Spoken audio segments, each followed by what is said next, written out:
Hello friends, आज मी आलो आहे विरार वेस्ट या ठिकाणी. साईराम मंदिर ट्रस्ट विरार वेस्ट या मंदिराचा आज 39वा वर्धापन दिन आहे. आणि मित्रांनो, या वर्धापन दिनी आपले फिल्म स्टार गोविंदासुद्धा या मंदिराचं या साईबाबांचं दर्शन घ्यायला इकडे येतात. तर बघा, ही अशी जत्रा आहे जशी आपल्या कोकणामध्ये असते त्याचप्रमाणे आहे. तर तुम्हाला मी ही जत्रा दाखवणार आहे. आज हे मंदिर आहे, इकडे मंदिराचं दृश्य आहे. आणि चला तर आपण बघूया जत्रेकडे. तर बघा, इथून ही जत्रा सुरू होते. ही सगळी इथं गर्दी असते.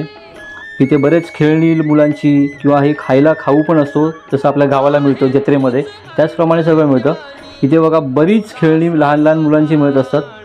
छोटी मोठी गाडी, कार, सगळं असतं इथे.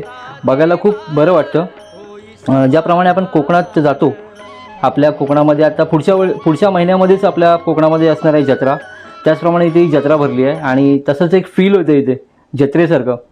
त्यामुळे मी इथे गेलो आणि एक व्हिडिओ करून घेऊन आलो आहे खास तुम्हाला दाखवायला. तर बघा, इथे अनेक प्रकारचे खेळणी आहेत. इथे बघा, हे किती सुंदर दिसतं. इथे ही अशी बरीच खेळणी आहेत. इथे छान छान छोट्या बाहुल्यासुद्धा आहेत. या बघा, या खूप मस्त वाटतात बघायला. या अशा प्रकारच्या बाहुल्या आहेत इथे, छान. आणि फार स्वस्त आहेत इथे, जास्त महाग वगैरे काही नाही आहे. अजून वेगवेगळ्या प्रकारचं बरेच वस्तू तिथे विकायला आहेत, बरीच माणसं. तर पहा, हे पण किती छान दिसतं इथे. हे मी स्वतः पाहिलं. तिथे आवाज पण याचा खूप मस्त येतो, मला फार आवडलं म्हणून मी एक शूट केलं याचं. तर पहा, एक असं खेळणी वगैरे आणि भरपूर गर्दी असते इथे या दिवशी. इतकी गर्दी असते की ते रिक्षा चालायला सुद्धा जागा नसते.